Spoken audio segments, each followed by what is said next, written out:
Bienvenidas y bienvenidos a esta nueva exploración, a este análisis de El Faro de Sofía. Hoy nos metemos de lleno con una idea potente. ¿Alguna vez os habéis parado a pensar por qué cambian las sociedades? Quiero decir, ¿por qué de repente dejamos atrás, pues, formas de vida que igual duraron siglos? Pues sí, es la gran pregunta, ¿no? ¿De dónde viene el cambio histórico? Justo. Hoy vamos a ver una idea. Bueno, una idea muy potente que intenta explicar esto. Es el llamado materialismo histórico. Una perspectiva muy asociada a Karl Marx, efectivamente. Eso es. Tenemos delante varios análisis, también críticas, claro. La idea es intentar, pues, desgranar qué propone exactamente y por qué sigue dando tanto que hablar. Venga, vamos a ello, a ver qué sacamos en claro. Vale, pues, a ver, la idea central, para empezar, es cómo ver la sociedad como si tuviera dos niveles. ¿Imaginamos unos cimientos? Sí, como en un edificio. Exacto. Pues esos cimientos serían la base económica. O sea, cómo producimos lo que necesitamos para vivir, ¿sabes? Claro, qué tecnología usamos, por ejemplo, si usamos arados o fábricas, o ahora ordenadores, ¿no? Eso. Y también quién es el dueño de esas herramientas, o de la tierra, o de las fábricas. Esa es la base, digamos. Las condiciones materiales. Y sobre esa base, pues, se construye el edificio. Lo que llaman la superestructura. Ajá. Que ahí entraría ya, pues, las leyes, el tipo de gobierno que hay, la cultura, el arte, las ideas dominantes, incluso la religión. Todo lo que no es directamente la producción económica, digamos. Exacto. Y la tesis clave aquí, lo gordo, es que esa base económica, pues, condiciona muy fuerte cómo es esa superestructura. Sí, la moldea, por así decirlo. Hay una frase muy famosa de Marx que lo resume bien, ¿no? Algo así como: el molino de mano te da la sociedad con el señor feudal. El molino de vapor, la sociedad con el capitalista industrial. Justo. Pone el foco en cómo la tecnología y la economía dan forma a lo demás. Eso es. Se centra en las condiciones materiales, en cómo nos organizamos para producir y sobrevivir. Pero ojo, añade un elemento clave, un motor para que la historia avance. ¿Ah, sí? ¿Cuál? La lucha de clases. Sostiene que en cada tipo de sociedad, en cada modo de producción, como el esclavismo, el feudalismo, el capitalismo, esas etapas que mencionaba. Exacto, pues en cada una hay grupos sociales con intereses económicos enfrentados. Por ejemplo, los dueños de los medios de producción y los que solo tienen su fuerza de trabajo. Propietarios y trabajadores, por simplificar. Sí, y su conflicto, su tensión constante por el control de esa base económica. Eso es lo que empuja la historia hacia adelante, hacia nuevas etapas. Vale, entiendo la lógica. Pero aquí es donde a mí me surgen las dudas, ¿no? Y donde empieza el debate fuerte. Claro, es que es una idea muy potente, pero también muy discutida. De verdad, todo se reduce al final a la economía. ¿Qué pasa con las ideas? ¿O con las decisiones de una persona concreta, un líder, un inventor? Esa es la crítica fundamental que se le hace. El famoso determinismo económico. Que todo está ya escrito por la economía. Bueno, que la economía es la causa última y principal de todo lo demás. Se le acusa de ser una visión quizás demasiado simple, monocausal. Ya. Hay pensadores importantes, como Max Weber, por ejemplo, que le dieron la vuelta al argumento. Ah, ¿sí? ¿Cómo? Pues Weber estudió cómo ciertas ideas religiosas, en concreto la ética protestante del trabajo y la austeridad, pudieron ser un factor cultural clave para impulsar el desarrollo del capitalismo en Europa. O sea, la superestructura influyendo en la base, al revés. Ostras, claro. O sea, que la flecha de la influencia podría ir en las dos direcciones, ¿no? Podría ser mucho más complejo, sí. Weber dijo: un momento, que las ideas y la cultura también cuentan. No es todo economía. Vale. ¿Y cómo lo argumentaba? Su estudio más famoso es el de la ética protestante. Ahí sugería que ciertas creencias religiosas, concretamente las calvinistas, fomentaron una actitud, un espíritu que, ayudó mucho al desarrollo del capitalismo. O sea que no era solo la economía influyendo en las ideas. Sino también al revés. Una interacción, ¿sabes? No una calle de sentido único. Weber veía la historia con múltiples causas, no solo una. Entendido. No es una relación tan directa como economía manda, el resto obedece. Exacto. Y luego está Karl Popper, desde la filosofía de la ciencia. Su crítica fue, demoledora también.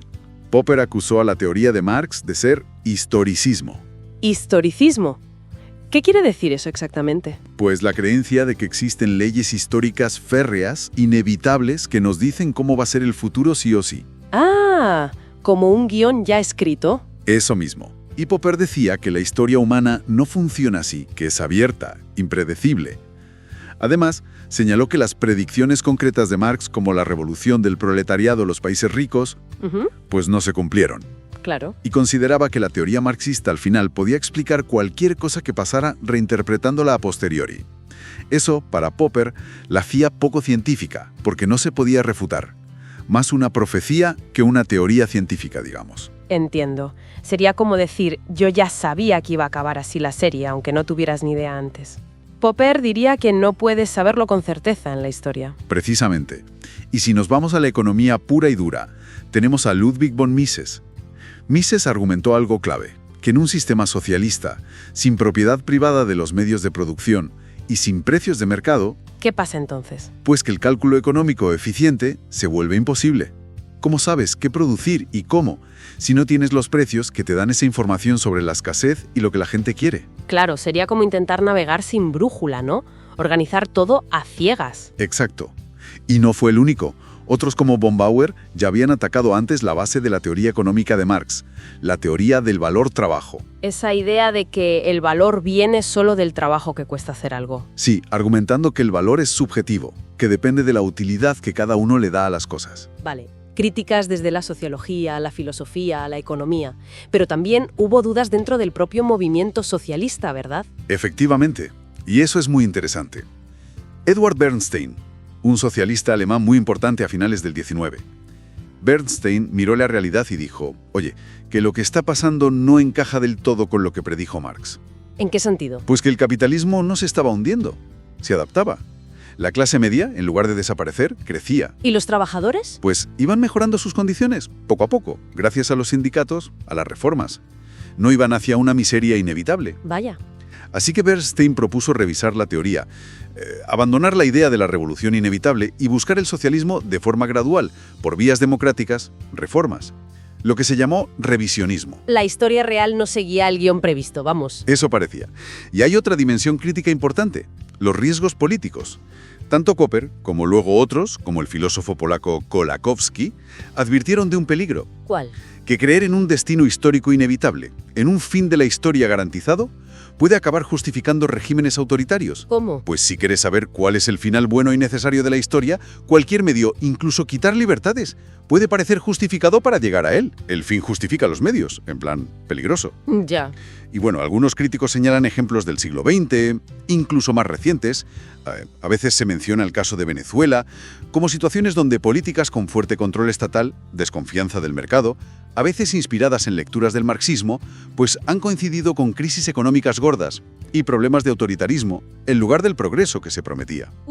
Son muchas críticas y desde ángulos muy diferentes. Vale, si intentamos recapitular. El materialismo histórico es esa idea de Marx de que la economía y la lucha de clases mueven la historia por etapas fijas. Y eso es. Pero se le critica por ser muy determinista, ¿no? Por ignorar el peso de las ideas, la cultura, la política. Exacto. También por fallos en las predicciones que hizo, tanto económicas como históricas. Por debilidades en su propia teoría económica, como la del valor-trabajo. Sí, y por los peligros del historicismo, esa idea de un destino escrito que puede justificar, cosas complicadas. En resumen, hoy la mayoría de historiadores y científicos sociales ven la historia como algo mucho más complejo. Más impredecible. Sí, multifactorial.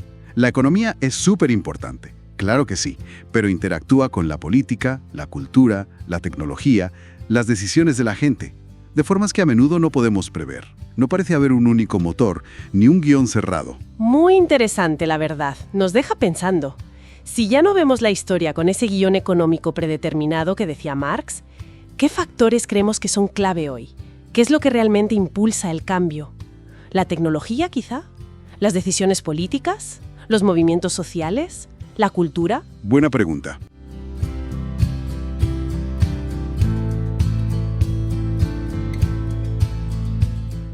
Hoy nos metemos en un debate que surgió en un foro online, uno bastante denso, la verdad, sobre el materialismo histórico de Marx. Sí. La pregunta central era, ¿qué es lo que mueve la historia? ¿Son las ideas, la libertad, la democracia, o son más bien las condiciones económicas las que mandan? Exacto. un debate clásico. Y para hacerlo más concreto, la conversación usaba el ejemplo de la Revolución Americana. A ver, ¿fue una lucha por ideales liberales muy elevados o fue más bien una maniobra de los comerciantes para no pagar impuestos a los británicos? Claro, esa pregunta te lanza directo al núcleo del asunto, la relación entre lo que Marx llamaría la base económica y la superestructura ideológica cultural. Justo. Y un poco la idea aquí es, bueno, desgranar cómo se ve esta teoría más allá de esa idea simplista de que todo es economía. El determinismo económico puro y duro, ¿no? Eso es. El materialismo histórico, tal como lo plantean Marx y Engels, habla de una interacción. La base, cómo producimos, cómo nos organizamos para trabajar, es fundamental, sí, pero la relación con la superestructura, leyes, ideas, cultura, no es, digamos, de un solo sentido. Vale. De hecho, en el foro se mencionaba una cita muy conocida de la ideología alemana. Ah, ¿sí? ¿Cuál era? La de, no es la conciencia la que determina la vida, sino la vida la que determina la conciencia. Claro, esa es clave. Apunta a que nuestras ideas, la moral, la política, la religión, no flotan en el aire. No tienen una historia propia independiente. Son más bien como un eco. Un reflejo. Un reflejo, exacto. O una sublimación, como dicen ellos, de nuestro proceso de vida material, de cómo vivimos y producimos en una época concreta. Los fantasmas del cerebro humano. Suena potente. Vale, pues volvamos al ejemplo que se discutía, el de la Revolución Americana. Con esta idea en mente, ¿cómo se lee esa mezcla de ideales de libertad y, bueno, los intereses más prácticos de los comerciantes? ¿Eran los ideales solo una excusa? No necesariamente una excusa o una fachada en plan cínico. Más bien, eran ideas que encontraron un terreno muy fértil. ¿Por qué? Porque encajaban con las necesidades y las aspiraciones de esa clase comerciante que estaba emergiendo y chocando con el poder colonial británico. O sea, el materialismo histórico no diría que la gente no creyera sinceramente en la libertad. Ah, vale. Sino que se preguntaría por qué esas ideas concretas de libertad y autogobierno fueron tan potentes y movilizaron a ese grupo social en ese momento histórico específico. Sus condiciones materiales, ser una clase que producía, comerciaba, pero estaba limitada por Inglaterra, pues crearon el caldo de cultivo perfecto. Entiendo. O sea, no es negar las ideas, sino ver de dónde surgen y por qué unas ideas triunfan y otras no en ciertos momentos. Exacto. Y en el foro se insistía en eso, en evitar el materialismo vulgar. Esa versión súper simple de que todo es la pela, no. Sí, esa caricatura. Se hablaba de dialéctica, de interacción. Pero claro, la pregunta es, ¿cómo funciona esa interacción? ¿Pueden las ideas, la superestructura, influir de vuelta en la base económica? Esa es la gran pregunta, sí. Y ahí es donde la teoría, digamos, se vuelve más dinámica. No es que las ideas estén influyendo todo el tiempo de forma decisiva, pero sí pueden jugar un papel crucial en momentos de crisis, de cambio histórico. ¿Cuándo? Cuando las fuerzas productivas, la tecnología que tenemos, nuestra capacidad de producir cosas, avanzan tanto que empiezan a chocar con las relaciones sociales de producción que existen. ¿Qué son las relaciones sociales de producción? Las leyes, la propiedad. Exacto, las leyes de propiedad, cómo se organiza el trabajo, quién controla qué. Piensa en el final del feudalismo. Los artesanos, los comerciantes, esas nuevas fuerzas se sentían cada vez más ahogados por las normas feudales, los gremios, los señoríos. Vale, las viejas estructuras ya no servían. Se convertían en un freno, y en ese momento de choque, de contradicción, es cuando las ideas pueden marcar la diferencia. Precisamente, surge una conciencia de esa contradicción. Las ideas que expresan la necesidad de cambiar las cosas, que son parte de la superestructura, pueden movilizar a la gente, a las clases emergentes para transformar la propia base económica, para crear nuevas leyes, nuevas formas de propiedad que encajen mejor con cómo se produce ahora. Ah, vale. Es una relación de ida y vuelta, entonces. Es dialéctica, sí. La base condiciona las ideas. Pero en momentos de ruptura, las ideas pueden convertirse en una fuerza material que actúa sobre la base. Queda claro que es un marco más complejo que decir simplemente «es la economía, estúpido». Jaja, sí, bastante más. Se trata de analizar esa tensión, ¿no?, entre cómo vivimos, producimos y cómo pensamos, cómo nos organizamos. Correcto. Y es útil para ver por qué a veces cambios políticos que parecen enormes, pasar de rey a república, sí, pueden no ser tan fundamentales si no cambian el modo de producción de fondo, la base económica esencial, como si lo fue el paso del feudalismo al capitalismo, por ejemplo. Entendido.